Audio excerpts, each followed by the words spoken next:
دلم از دیدنت هیچ جوری سیر نمیشه، اگه یارم بشی عزیز من چی میشه؟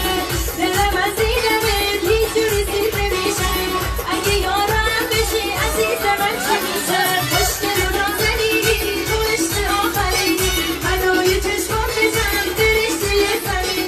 خوشگل و نازنینی تو عشق آخرینی، منوی چشمام بزن درشته زمینی.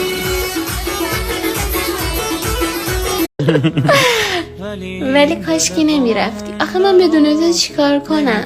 کلا 2 سال فداچم که فقط 2 ماه اولش قرار نیست ببینمت. میخوام برم احترام نظامی یاد بگیرم، بهت احترام بذارم. قربونت برم سرهنگ من. اون قشنگ ترین خاطرمه که باید فراموشش کنم، ولی این دل وامونده رو نمیتونم آروم